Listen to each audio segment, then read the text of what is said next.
লোকায়ত YouTube চ্যানেলে আপনাদের সবাইকে স্বাগত। গত মঙ্গলবার রাওয়া ক্লাবে সেনাপ্রধান জাতির উদ্দেশ্যে একটা বক্তব্য দিয়েছিলেন। সেই বিষয়ে আমি মতামত জানতে চাইব শামসুজ্জোহা মানিক, লেখক, গবেষক ও ইতিহাসবিদ। আপনি আমাদের এই বিষয়ে কিছু বলেন, সেনাপ্রধানের এই বক্তব্য সম্পর্কে। হ্যাঁ, আমি এটা শুনেছি, সংবাদপত্রে পড়েছি, কারণ তার ভাষণটা আমার কাছে খুব গুরুত্বপূর্ণ মনে হয়েছিল। দিয়েছিলেন রাওয়া ক্লাবে, মানে রাওয়ার সভায়। রাওয়া তো জানো, অবসরপ্রাপ্ত সামরিক বাহিনীর অফিসারদের সংগঠন। তো আমার যেটা মনে হয়েছিল, মানে শোনার পরে, পড়ার পরও, সেনাপ্রধান ওয়াকারুজ্জামান শুধু মানে ইউনূস সরকারকে নয়, সমগ্র জাতিকে একটা হুমকি দিয়েছিলেন। আসলে আমার কাছে হুমকি মনে হয়েছিল, একটা ঔদ্ধত্যপূর্ণ বক্তব্য, আসলে সম্পূর্ণ ঔদ্ধত্যপূর্ণ বক্তব্য। একজন সেনাপ্রধান মনে কর্মচারী, রাষ্ট্রের কর্মচারী, সে যে পদে থাকুন না কেন, তিনি কর্মচারী। তার পক্ষে তার এভাবে তার পক্ষে কথা বলা সাজে না। আমার কাছে একটা মজা, তার মুখভঙ্গি, শরীরের ভঙ্গি মনে হচ্ছে যে উনি খুব ঔদ্ধত্যপূর্ণ এক কথা আমার কাছে মনে হচ্ছে, খুব ঔদ্ধত্যপূর্ণ বক্তব্য মনে হয়েছে তার।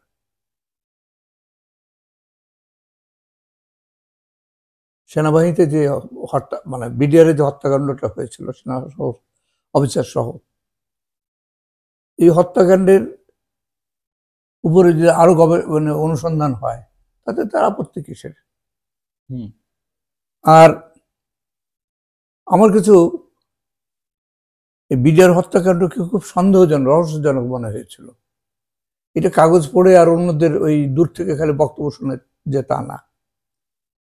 আমাকে তো শেখ হাসিনার সরকার জেলে নিয়ে গিয়েছিল, ওই যে 2016 সালের 15 ফেব্রুয়ারিতে আমাকে গ্রেপ্তার করলো। আমার প্রকাশন থেকে একটা বই বের করেছিলাম, ইসলাম বিতর্ক নামে। তাতে হাসিনার, সেকুলার হাসিনার ধর্মানুভূতিতে নাকি খুব আঘাত লেগেছিল। সেটাকে আমি পড়েওছিলাম, তার বক্তব্য আমার সম্পর্কে আর কি মানে ইয়ে প্রকাশ করে, সে মানে ক্ষোভ প্রকাশ করে বক্তব্য দিয়েছিল। ধর্মানুভূতিতে আমি আঘাত এনেছি, অপমান করেছি তাদের ধর্মকে, এইভাবে সে একটা বক্তব্য দিয়েছিল। একটা পড়েছিলাম, শুনেছিলাম, আমার শোনার সুযোগটাও হয়েছিল ভিডিও। তো তারপরে তো প্রকাশন শেষ, আমার বইপত্র সব শেষ করে দিয়েছে, সব লুটতরাজ করে নিয়ে গেছে, কম্পিউটার সহ বই যাচ্ছিল প্রায় সবই নিয়ে গেছিল, আর জেলে নিয়ে গেছিল। জেলে আমি 8.5 মাস ছিলাম, 2016 সালের 15 ফেব্রুয়ারি থেকে 31 অক্টোবর পর্যন্ত জেলে ছিলাম। তারপরে জামিন হয়, জামিনে তো আরো কয়েক বছর ছিলাম, 2020 সাল পর্যন্ত যে মামলা চলেছিল। তারপরে খারিজ করে দেয় বা আমাকে খালাস দিয়ে দেয়। আমার সঙ্গে আমার ছোট ভাইকে ধরে নিয়ে গেছিল, অকারণে ধরে নিয়ে গেছিল। তার দোষ হচ্ছে এটা জিডি দিয়েছিল তাকে থানায় পৌঁছে দেওয়ার জন্য, তাকেও অ্যারেস্ট করেছিল। সে বেচারা পাওয়ার প্ল্যান্টের ইঞ্জিনিয়ার ছিল, তার চাকরিটাও গেল, এই জন্য জেলে আটকে রেখেছিল অনেকদিন। তো যাই হোক, তো সেই সময় আমি তো ঢাকা সেন্ট্রাল জেলে ছিলাম। তো আমি যে বিল্ডিংটাতে থাকতাম, তার সামনে অপোজিটে যে বিল্ডিং, সেখানে বিডিআর সদস্যই থাকতো প্রধানত, যারা মানে তখন গ্রেপ্তার হয়েছিল। হ্যাঁ, গ্রেপ্তার হয়েছিল যারা, তারা জেলে ছিল। ওই বিল্ডিংটাতে থাকতো সাধারণত। মাঝে মাঝে আসতো, তাদের কেউ কেউ আসতো, আমাদের ওয়ার্ডে আসতো। তো কথা হতো, কিছু কিছু কথা হয়েছে, আমার কৌতূহল ছিল, জানতে চাইতাম তাদের কাছে, বলেছে তখন তো বিভিন্ন ঘটনা শুনেছিলাম। আরো ভালোভাবে হয়তো অনুসন্ধান চালাতে পারতাম। ডিএডি তৌহিদ, বিডিআর ডিএডি তৌহিদ, তিনি তো ইয়েতে ছিলেন, ওই বিল্ডিংয়ের সামনে বিল্ডিংয়ে থাকতেন। কিন্তু আমি যাইনি এই জন্য যে আমার উপরে আলাদাভাবে নজর থাকতে পারে মনে হয়েছিল, কারণ হাসিনা প্রচণ্ড আক্রোশ আমার উপরে ব্যক্তিগতভাবে মনে হয়েছিল, সরকারের যেভাবে আচরণ করেছিল। ওইভাবে লুটতরাজ করা, প্রকাশন বন্ধ করে দেওয়া, সিলগালা করে দেওয়া অফিস, কিন্তু বোঝা যায় যে আক্রোশ থেকে। প্রচন্ড আক্রোশ থেকে এটা করেছিল। হ্যাঁ, আমাকে তো 5 দিনের রিমান্ডে নিয়েছিল পুলিশ। ওইভাবে অত্যাচার করেনি, কিন্তু রিমান্ডে তো রেখেছিল 5 দিন। তো আমি এই জন্য অতটা ইয়ে করি নাই যে আমি ওখানে গিয়ে ওদের ওইখানে গিয়ে যে জনে জনে ওইভাবে আলোচনা করব, ডিএডি তৌহিদের সঙ্গে যে কথা বলবো, এই সাহস আমি করি নাই, আমি অত দূর যাইনি। তবে আমার কাছে মনে হয়েছিল ওদের যারা আসতো তাদের সঙ্গে আলাপ করে মনে হচ্ছিল এটা খুব সহজ জিনিস না, ঘটনাটা অনেক জটিল। এবং তখনই মনে হয়েছিল যে এখানে বাইরের কোনো শক্তির হস্তক্ষেপ আছে, এবং স্বাভাবিকভাবে ভারতকে সন্দেহ করেছিলাম আমি নিজেও, যে এখানে মানে আওয়ামী লীগের ভূমিকা একটা আছে, হাসিনার ভূমিকা আছে, এবং ভারতের ভূমিকা আছে এই হত্যাকাণ্ডের মধ্যে। তো এটা আমার নিজের ইমপ্রেশন, আমার নিজের যে অনুভবটা হয়েছিল সেটাই আমি প্রকাশ করছি। আর এখন আমি তো আর অনেকদিন ধরে আমি এই বিষয়টা বোঝার চেষ্টা করছিলাম। তারপরে কালকে যখন এই জেনারেল ওয়াকারের বক্তব্য শুনলাম, তখন আমার কাছে সাংঘাতিক ঔদ্ধত্যপূর্ণ মনে হয়েছে বক্তব্যকে। এবং সব দায় বিডিআর এর সদস্যদের উপর চাপিয়ে দিচ্ছে, গভীরে যাওয়ার আর প্রয়োজন না না, কারণ আর সত্যটাকে আড়াল করতে যাচ্ছে। এবং আরো তার যে বিভিন্ন বিষয় সম্পর্কে তার যে বক্তব্য, জেনারেল এরশাদের কথা তো মনে আছে আমার, যখন বক্তৃতা দিচ্ছিল, কথা বলছিল ক্ষমতা দখলের আগে, মানে তার ক্ষমতা দখলকে জাস্টিফাই করার জন্য যেসব কথা বলছিল, সেই ধরনের কথা জেনারেল ওয়াকার বলছে। এটা ওই সময়কাল না, 1981 সাল না, এটা 82 সাল না, এটা ভুলে গেছে জেনারেল ওয়াকার।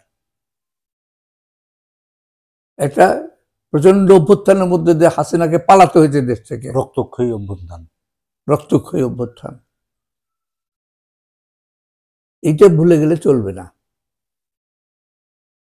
মনে করে যদি কেউ মনে করে যে বন্দুক আছে কাজে সব বন্দুকের জোরে, সব বুটের পায়ের নিচে আর বন্দুকের ভয় দেখিয়ে সব ঠান্ডা করে দিবে, এটা হলো খুব ভুল হবে। ওয়াকার কি বলে, ইউনূস সরকার দুর্বল, এতে কোনো সন্দেহ নাই, কিন্তু ইউনূস সরকার পেছনে যে শক্তিটা কার্যকর, আমি জনগণের সমর্থনের কথা বাদ দিচ্ছি, ছাত্র প্রচন্ড একটা শক্তি, এই শক্তির জাগরণ ঘটে গেছে দেশে। যারা আজকে ওয়াকারকে এই জায়গায় পুষে এই জায়গায় নিয়ে এসছে, তারাই পালিয়েছে। হাসিনা গোষ্ঠী শুদ্ধ পালিয়ে গেছে, তার দলের কোনো খবর নাই, উপরতলা সবই খালি হয়ে গেছে, নাই। এবং এটার জন্য ওয়াকার দায়ী। হাসিনা পালালো কি করে? হ্যাঁ, তো গ্রেপ্তার করতে পারতো, অবশ্যই করা উচিত ছিল, করতে পারতো না, উচিত ছিল গ্রেপ্তার করা। সে তাকে রক্ষা করেছে। এরপরে আওয়ামী লীগের 626 জন স্বীকৃতি অনুযায়ী ওদেরকে রক্ষা করেছিল এবং তারপর পাচার করে দিয়েছে ভারতের সম্ভবত, ভারতেই হবে, কোথায় পাচার করবে, পার করে দিয়েছে, বাঁচিয়ে দিয়েছে। এরপর এখন ধমক দিচ্ছে না, জাতিকে ধমক দেয়। তার কি বডি ল্যাঙ্গুয়েজ, দেহের ভাবভঙ্গি বা মুখের ভাবভঙ্গি কিরকম, কণ্ঠস্বর কিরকম, হুঙ্কার দিচ্ছে, মনে হয় জাতিকে ভয় দেখাচ্ছে। এটা প্রফেসর ইউনূস কি ভয় পাবে? আমি জানি না ভয় পাবেন কিনা, পাচ্ছেন কিনা, এবং তার মানে উপদেষ্টা পরিষদ যেটা আছে, এই সদস্যরা ভয় পাচ্ছে কিনা আমি জানি না, কিন্তু জাতি ভয় পাচ্ছে না, বিশেষ করে ছাত্ররা তো প্রশ্নই ওঠে না। তো এখন ছাত্রদের এই ক্ষেত্রে কি করণীয় বলে মনে করেন, বা ইউনূস সরকারেরই বা কি করণীয়? তাকে সেনাপ্রধানের পদ থেকে সরিয়ে দেওয়া, অবিলম্বে থেকে সরিয়ে দেওয়া উচিত। এবং আমার তো সন্দেহ হচ্ছে যে সবটা একটা চক্রান্তের অংশ, পরিকল্পনার অংশ। ভারত হচ্ছে তার মূলে আছে। হাসিনা এখন তো ভারতের হাতের পুতুল, আগেও পুতুল ছিল, এখন তো আরো বেশি পুতুল। ওকে তো যেমন খুশি তেমন ভাবে নাচাচ্ছে ভারত। ভারত চায় বাংলাদেশ যাতে পঙ্গু হয়ে যায়, পঙ্গু হয়ে থাকে, ছিল এবং ভবিষ্যতেও যাতে থাকে। হ্যাঁ, ভবিষ্যতে যাতে থাকে। এখানে কোনো ভালো জিনিস হোক এটা ভারত চায় না, ভারত সরকার চায় না। বাংলাদেশ একটা সুন্দর, সুস্থ, সত্যিকার অর্থে সেকুলার সমাজ এবং রাষ্ট্র হোক এখানে, এটা চায় না এরা। নিজেদের তো সেকুলার কোন রাষ্ট্র বা সমাজ গড়ার ক্ষমতা নাই। এখন কি হিন্দুত্ব না কি করে বেড়ায় তার ঠিক নাই। এই আজকের যুগে ধর্ম নিয়ে রাষ্ট্র চলে? এর দেখি তো, যে আমার কাছে তো মনে হয় যে ওদের 3 বাহিনী প্রধান যে হেলিকপ্টার দুর্ঘটনা মারা গেল, তো কালী পূজা করে মন্ত্র পাঠ করে রকেট উড়ায় যারা, এরোপ্লেন মানে আকাশে যদি ওঠাতে হয়, তো তাদের যে পরিণত হয় সেই পরিণত হচ্ছে। নিজের সেনাপ্রধানকে রক্ষা করার ক্ষমতা নাই, সশস্ত্র বাহিনী 3 সশস্ত্র বাহিনী প্রধানকে রক্ষা করার ক্ষমতা নাই। কারণ আজকের যুগের টেকনোলজির সঙ্গে ধর্ম খাপ খায় না, মিলে না, মেশে না। এটা বুঝতে হবে। অন্ধবিশ্বাসের জিনিস, এগুলো আগের যুগের জিনিস ছিল। আজকের যুগে অনেক পশ্চাৎপদ আসলে হয়ে আছে, অনেক পশ্চাৎপদ হয়ে থাকে সমাজকে। নিজেরা তো পশ্চাৎপদ হয়েছে, আমাদের মতো দেশগুলোকেও। আমার বাংলাদেশে যেটুকু অগ্রগতি করছিল সেটুকু এটা আওয়ামী লীগের সাহায্য নিয়ে ধ্বংস করে দিচ্ছে। মানে কি বলবো। এখন আমার সন্দেহ হচ্ছে এই পুরোটা একটা চক্রান্তের অংশ। ভারতের এখানে একটা ইন্ধন আছে, ভারতের পেছনে উস্কানি আছে, একটা পরিকল্পনার অংশ, যেটা দিয়ে হয়তো মানে সেনাবাহিনী হয় সরাসরি ক্ষমতা দখল করবে, অথবা এমন একটা ঘটনা মানে ঘটতে সাহায্য করবে যাতে তাদের দ্বারা সমর্থিত কোনো সরকার ক্ষমতা আসতে পারে। দুর্বল সরকার, আসলে এরাই তো দুর্বল করে রেখেছে, এক অর্থে সাহায্য করে না। ওয়াকারুজ্জামানরাই তো দুর্বল করে রেখেছে। এক্স্যাক্টলি, এরাই তো সাহায্য করলে তো এই অবস্থা হতো না। এরা ঠিকমতো কাজ করছে না, এরা সাবোটেজ করছে। হ্যাঁ, এরা আসলে অন্তর্ঘাত করছে। সচিবালয়ে আগুন লাগিয়ে দিয়েছিল। হ্যাঁ, এদেরকে নিয়ে চলছে এখন। এটা নিয়ে তো কোনো গ্রেপ্তার হয়েছে বলে তো শুনিনি এখন পর্যন্ত। এদেরকে নিয়ে চলছেন প্রফেসর ইউনূস, নিরীহ নরম মানুষ। আসলে নরম কিছু চলবে না এখন। বিপ্লবের পরের সময় এটা বিপ্লবোত্তর পরিস্থিতি, মানে বিপ্লবী পরিস্থিতি চলছে এখন। বিপ্লবকে জয়যুক্ত করতে হলে বিপ্লবী কর্মপন্থা দরকার, তা নাহলে প্রতি বিপ্লব ঘটে যাবে। সময়টা বিপ্লবের অথবা প্রতি বিপ্লবের, এইটা ছাত্রদেরকে ঠিক করে দিতে হবে এবং সেই অনুযায়ী প্রফেসর ইউনূসকে বলতে হবে পদক্ষেপ করতে বলতে হবে।